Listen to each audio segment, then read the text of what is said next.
this week's Artist on Art for April 29th, 2013. I've got the wonderful pleasure of speaking with Davis Banta.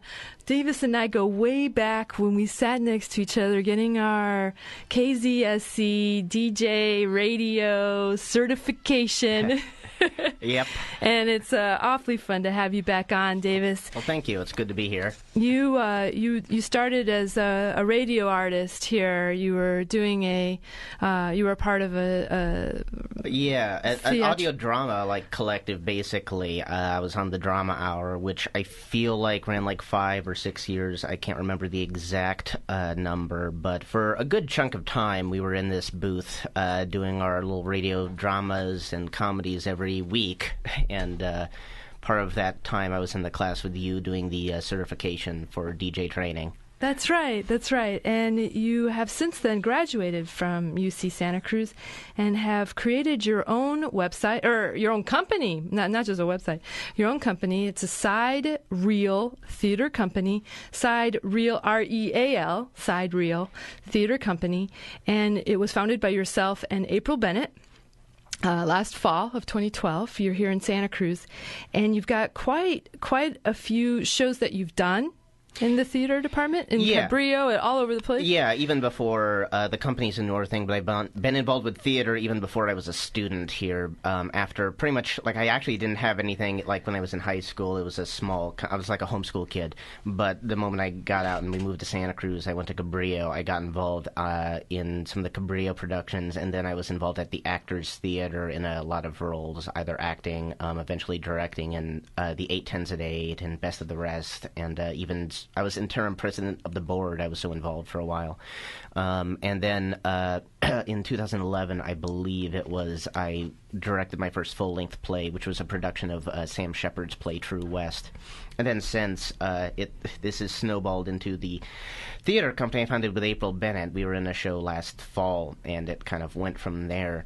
The company name is I would call it flexible in how we pronounce it, because I pronounce it SideReal because that was the initial inspiration, because the word, the way it's spelled, is actually an astronomy term, meaning having to do with or coming from or concerning the stars, mainly because the company was formed with the primary intention of producing this play Touch by Toni Press-Coffman, which we were producing in June. But before that, we have something in the Cabrillo Black Box Theater Festival entitled A Contemporary American's Guide to a Successful Marriage, which is opening this Friday. That's right.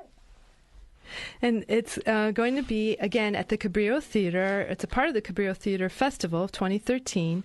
It will be at the Cabrillo Black Box Theater, April 19th through May 12th.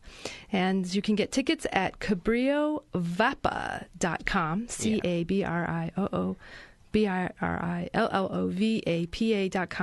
and search for Marriage. To find the tickets for my play, so that's my little self-promotion. My play opens this Friday, so I believe that's the 3rd of May. That's right. And then there's a show on Saturday, and then there's the next week goes, and then it's on the 11th and the 12th. So the times are staggered, and they jump around a bit. But the festival, when you say April 19th to May 12th, the festival started several weeks ago, and they have 9 shows collectively in the same space. It's very much an ambitious undertaking.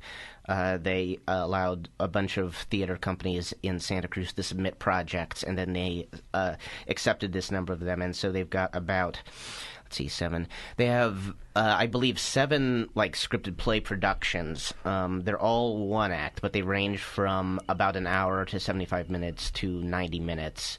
So there's a shorter play slot and a longer play slot. They play 2 a night. Wow. One after the other. You can get a deal on tickets if you stay for both, or you can just get tickets for one show.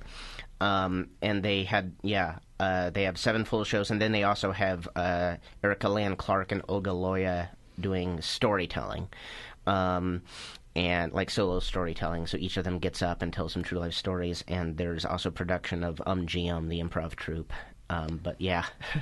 And so the other kind of narratives is Eleonora Deuce Dies in Pittsburgh?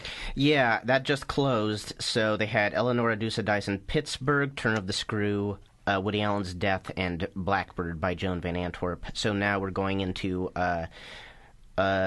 your work, which is a contemporary American guide to successful marriage at 1959. Yeah, copyright 1959, it was written later, but it's in the style of 1950. I'll get into that in a second. I'll explain that. And Handy Dandy. Handy Dandy. And then, believe it or not, And to Play Breath Boom by Rainbow Theater, from UCSC itself. So Excellent. UCSC has a company involved in this play as well. So Davis Banta, you directed a contemporary American guide to a successful marriage. It starts circa 1959. It opens up this Friday and Saturday and then plays next Friday and Saturday at the Black Box, Cabrillo's Black Box Theater. And it was written by Robert Bastron. Tell us about it. Well, this is a play. It's funny. SideReal has been able to have like a season, and all these plays are things that I've sort of collected over time of just like plays I thought were interesting, and like one day I thought I'd do, and now it looks like we'll have 3 of them under our belt. I found this play just from utilizing the UCSC Theater Library. I just take out stacks of plays. Sometimes in my spare time I come back when it's been a couple months and they might have something new. I just Google a bunch of plays and I walk through, and if I haven't read it. And this was one of the plays on one of the, sometime before last fall, before the submission process was, I found it. And it's about a pair of newlywed couples in 1959 getting married just out of high school. And it follows these 2 of them through their marriages and their families. And through it all, it's the reason for the title being copyright 1959 is it's in the style of PSA from that era, where you would have a narrator giving you the proper instructions on how to do some sort of task. Like there's a classic one on what to do on a date, or how to have dinner with your family. All these very specific things. You can on YouTube in Mystery Science Theater 3000 put them, made fun of them. And there's definitely a whole art and style to that kind of storytelling. So this kind of uses that as a format, and we have this narrator basically telling these couples what they should be doing. Like the wife should be cooking and cleaning, and the husband needs to control his wife and go to work. And these relationships actually, it starts out like these characters are a little more caricaturish, and as the play goes on, they kind of become more, you see the shades of gray within them as their marriages do not work out very well. And the narrator just gets angrier and angrier at them as they're just not doing things right. And it's really funny. And it's a blast. It's a little raunchy, but that's not the overall thing. But it goes there, which is kind of nice to see those doses of that kind of style in this clean-cut style as well. So I feel like it's a fairly surprising thing to watch. And so, Davis, who plays the narrator? Who's your actor? The narrator actually is Benjamin Conant, who is also a carryover from the Drama Hour. He was on KZSC and would do a lot of narrator roles as well. He's got a very great voice for that, and we carried him over into this. And who's playing the other people? The leads. We have a long list of people. We have a cast of 11, including the narrator. We have a lot of people from the production I was in last fall, which also tied into the founding of the company, because my co-founder April Bennett was in this play Black Snow, and I carried over a lot of the actors, younger actors I was very impressed by, because they need to be, the characters need to be a certain age to carry that kind of naivete, because they're coming right out of high school. And then it just covers about 5 years. So we've got Katie Singleton, Jacob Ellis, I pre-cast, and they're kind of the heart of the play. They carry through everything. Samson Oftemauer, Dina Silva. I think you may know one of the, we have a girl playing a child, Olivia McNary is actually in it, playing a young girl. My daughter's friend. And she's beautiful. Yeah, Denny Vieira. I just have so many. Jacob Ellis, let's see, Kendra Kanagard, love Kendra. Aurora Gomes, Helene Simkinjara, Denny Vieira, Stuart Heinrich. And again, Olivia McNary. Hopefully we'll get some audiences on there. It's been an exciting festival to be a part of, and I think they'll enjoy the play. I think it's got a good combination of truth about relationships and pretty antic comedy. So I really enjoy the balance, because it's also like not just a completely light comedy. It's a little dark, but it's pretty energetic and absurd, and but it also has a story with it. So I like that about the script a lot. That was why I wanted to do it. Excellent. Now, you also are doing the next project is Touch? Yes, Touch by a playwright named Toni Press-Coffman. And that is in... You won't be directing this one. I'm That's not. going to be That's directed true. by Bill Peters. Yeah, Bill... You will be playing in it Kyle Kalki.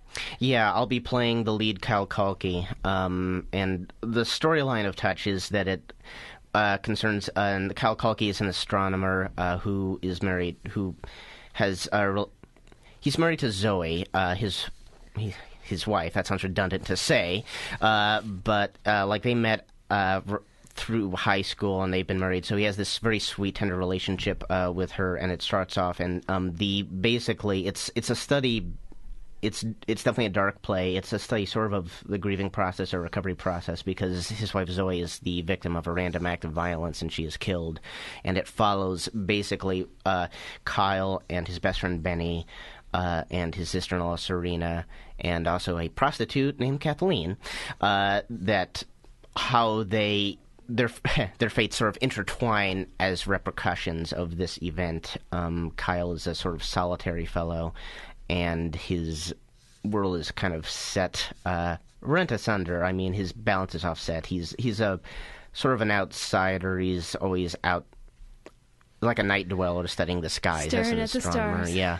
One of the beautiful things about that play is the way it combines sort of the intimate nature of that very personal tragedy with the kind of the grand scope of the cosmos. Just in the way it presents that contrast, really just forces you to reflect on, I guess, our place in the world, the universe, and how it's just strange when you're kind of broken inside. These things keep going on, like the stars keep burning and things like that, unless they burned out, I guess. But there's just something about that contrast that makes you reflect a lot. And the play also in format is also very stylistic, and Contemporary Americans is stylistic as well, and so is this, in that whereas that uses the format of like a video PSA, this uses the format of like kind of the fluidity of memory.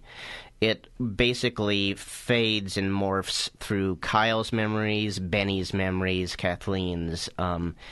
It's very seamless, and it kind of, you don't exactly know where you are at any given moment, and that makes it a very interesting, organic process to watch on stage. And Bill is an amazing director. Bill's directed a lot of shows. I'm trying to remember some of the things. He directed Of Mice and Men recently for Jewel Theater a few years ago, and he's directed productions of Shakespeare. Twelfth Night he brought down to here and played at San Francisco State, and I believe also more recently he did an all-female production of Hamlet, which played at San Francisco State, and I believe also had some productions here at Center Stage, I believe. Oh, I'm glad you mentioned that, because Bill Peters is directing Touch, which will be at Center Stage. That's at 1001 Center Street in Santa Cruz, and it begins June 14th, and it runs 14th, 15th, and 16th, and then the next weekend, 21st, 22nd, and 23rd, again at Center Stage. This piece contains mature content and may not be suitable for underage audiences. Davis will be playing Kyle Kalki, and joined by Max Bennett Parker, Emily Garber, and April Bennett. This was written by Toni Press-Coffman, this production. What's next for SideReal? After Touch, I suppose. I guess that's sort of up in the air. We'll probably... April and I have talked about some video projects, actually, so possibly we'll branch into that. Aside from that, it's looking like I may do a production, like a reading, anyway, of The Weir by Connor McPherson sometime in October. That's a long ways off, but right now we're just concentrating on these other shows, obviously, bit by bit. But, yeah, it's been pretty amazing. just for such a quick company, we've done, Touch will be our third. We started off with this play, Wittenberg, as a reading as part of Briefly Seen with Joan Van Antwerp and Brian Spencer. So when you say it was just a reading, what does that mean? That means that basically we had like a series of music stands and we read the script. The way we staged that one was, because that one was set in medieval times and kind of posited the idea that Hamlet, Dr. Faustus, and Martin Luther are all at Wittenberg College in Germany at the same time in the medieval era. And there would be certain period obligations and budget for pulling that off, but it was such a fun script, a very literary, funny script, so the words themselves were showcased pretty well. So we just had a series of music stands, and we augmented it with a little bit of sound effects and some live music. April played, and Scott Kravitz sang as Faustus, and we had Jay Wolf as Martin Luther. Yes, and I played Hamlet in that one, probably the only time that's going to happen. But, and Charles Woods played Laertes? Laertes off stage and ran sound effects, and April Bennett was Helen, and the Eternal Feminine, because actually she played every female character in that play. Nice. And so Wittenberg was written by David Davalos, but you directed it. That one I directed, and I acted in that one, and to the extent basically just I cast and made some creative choices and kept the pace up. Wasn't a full production, but then we just kind of ran with it, and that was fun. And that was at the Santa Cruz Institute for Contemporary Art Gallery, which is in the Tannery Arts Center at 1050 River Street, and which is a great place, pretty spanking new. It just started, I think, December of 2013, and you did this reading on March 15th. Will there be any other readings? Or? I hope so. I enjoy readings, possibly coming from the radio background. If you get the right play, it's a really fun. Well, I may do the Weir, and that may be partially staged, but that would be a reading that's potentially on the table for sometime fall. That's by Connor McPherson.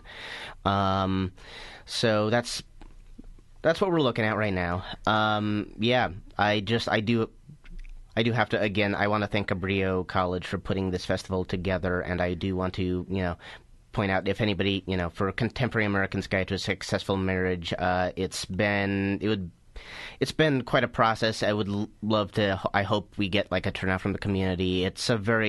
I hope, because it's worth it to see something this different being done as a part of this kind of festival. Also, it's presented in the round. All the theater productions have been produced in the round, which there's not really a lot of theater that is able. There's not a space that does that much around here. What so does that mean, Davis? In the round? In the round means that the audience is seated on all. It's not exactly a circle the way that they have put it together, but the audience surrounds the actors on all sides. So that must make it very complicated to stage. It is very complicated. And block the. You don't. One of the rules is you never turn your back to the audience. But yeah. So you have to find it. You have to find times where you turn around in like an organic way, and where you move around, and hopefully that's not forced. And I think it's been interesting to see all these shows adapt to that process. So and that form.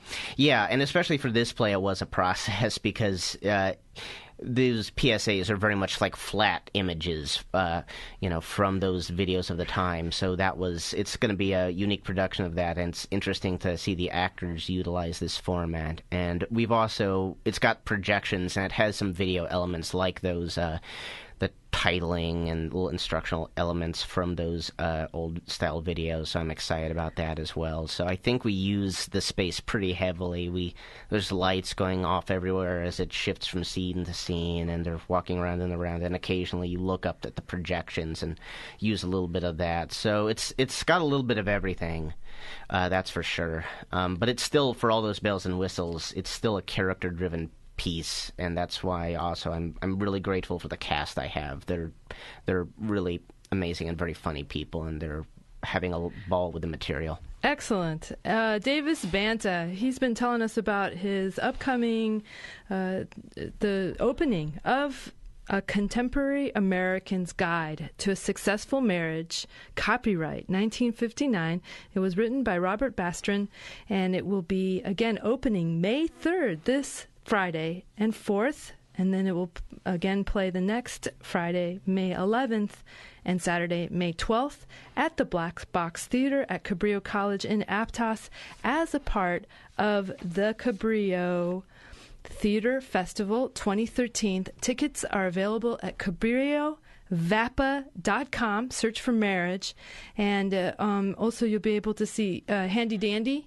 Handy Dandy by Lampshade Productions, which is Richard Saldavia's company, and that is starring Richard Saldavia and Joyce Michelson, and directed by Scott Kravitz. Joyce Michelson has a small cameo in ours in the video format. See if you can pick her out as well. Excellent. Thank you so much, Davis Banta, for coming up and talking with us today about your wonderful work. SideReal, where can I go? Is there? The website's not quite. We're doing a little more work on that, but we have a pretty solid Facebook page right now, and that has all the events. So if you search for SideReal Theater, spelled SiDereal Theater with an ER, not RE, SideReal Theater Company, you will find that on Facebook. Thank you so much. Thanks for listening, and thanks to Vanya Benavides for live tweeting as the show's been going on.